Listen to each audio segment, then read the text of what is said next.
remember we met, I could tell by your smile.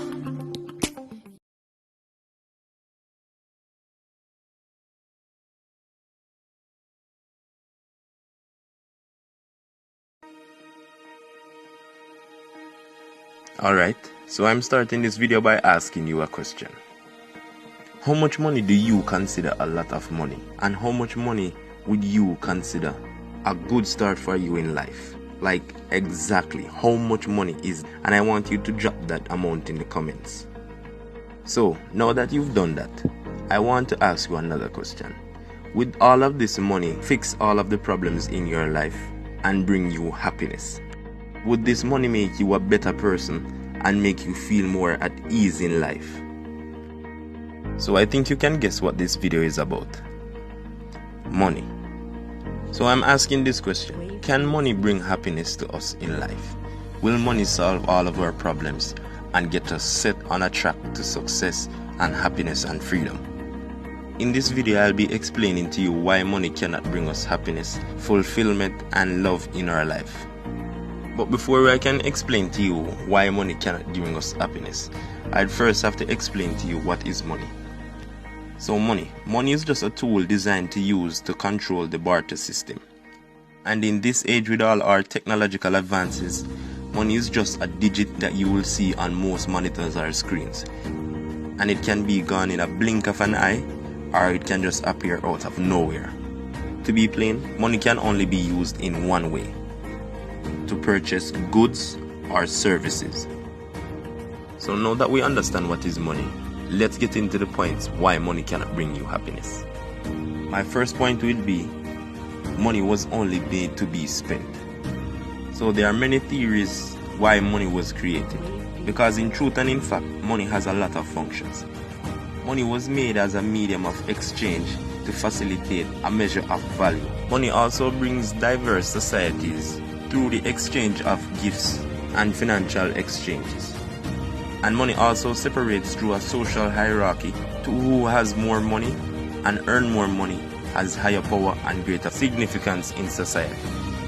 The first known currency was dated back to over 5,000 years in Asia, and the earliest mints were dated back to 640 BC. And paper money was first experimented in China in 910 during the 5th dynasty period. So it goes to show that money was only designed to be spent. Money cannot bring happiness in any form or way, because it has been a long time since it has been around, and the world is still not a very happy place. If you don't believe me, just watch the news at night. My other point would be that money does not fix relationships. In fact, I think that money may make certain relationships even worse. So let's take this on a simpler level. Imagine you having a partner, and all the time that partner is asking you for some time. But because you are a very busy person and you work because the bills need to be taken care of and your job pays very well. And every time your partner has a problem with this, and each time this argument comes up about you not spending enough time, you buy a gift for this person or you give them some form of finances. And while you are showering them with gifts and presents, there will come a time when you realize that these things mean nothing to your partner because they only want to spend time with you the person, and connect. So no matter how much money you spend or how much money you give this person, that will mean nothing to them because they only want you the person, and not the money. Because emotions cannot be bought or nurtured with a couple $100s.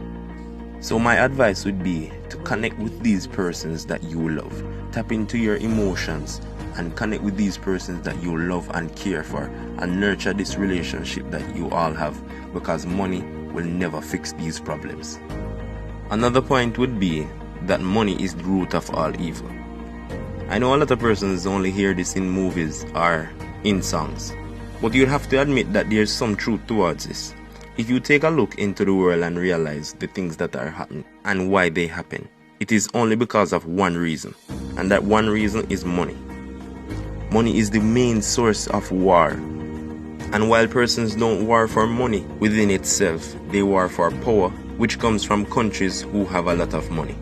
I'd like you to take a look into the internet one day and just look on the numbers of some of these countries' corrupt politicians in their government system. The love for money also increases greed, which is one of the main sources that fuels crime across the globe. Money will bring out the worst in people. There are a lot of persons who are better off poor, because when you listen to how they talk, when you listen to the things that they think about, and when you watch their actions, you can only imagine how they would behave if they had a little too much money in their possession.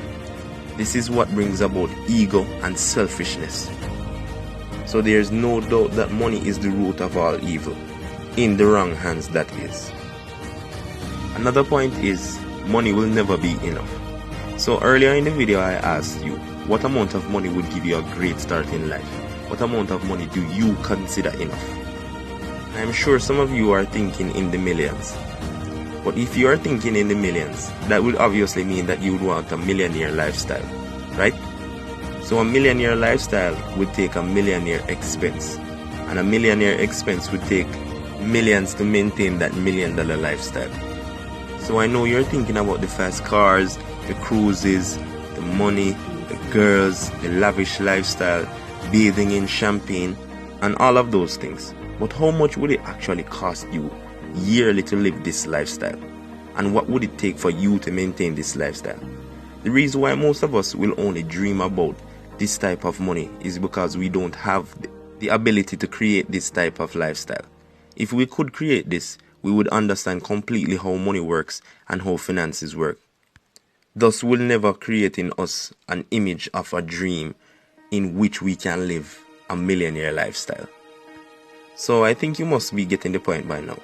You are not rich because you cannot create riches. And this is why money will never be enough for you.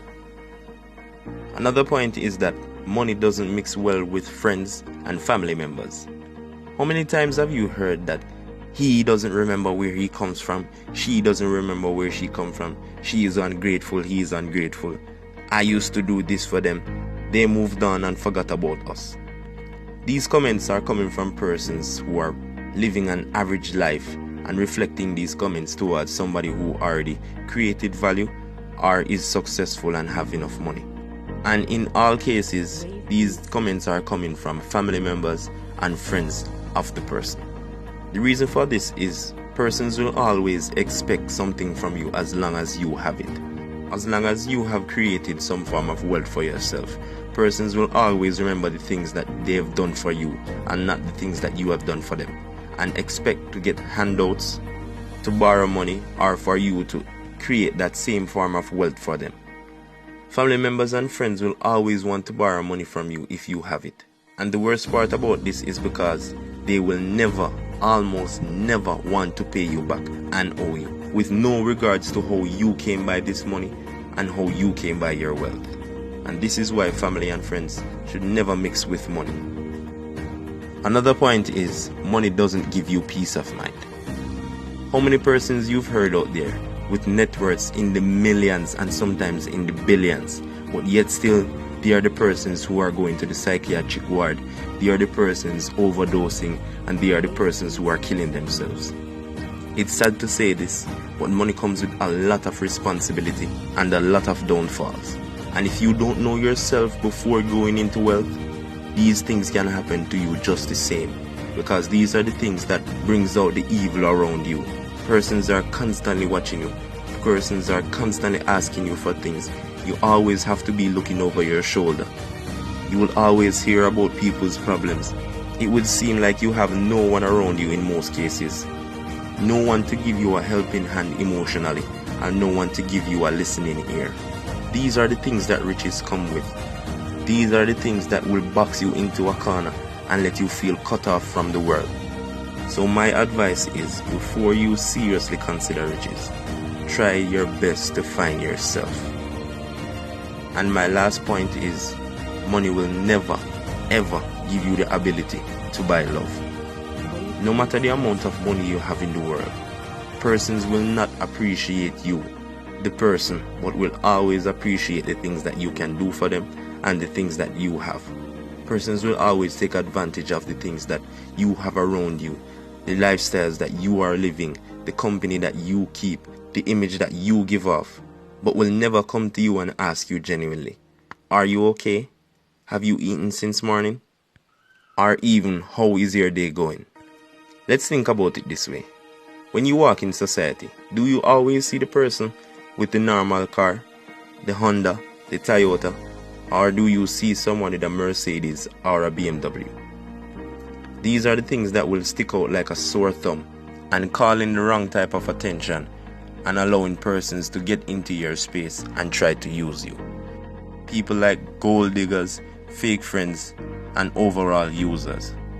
But in finding love, you must first love yourself.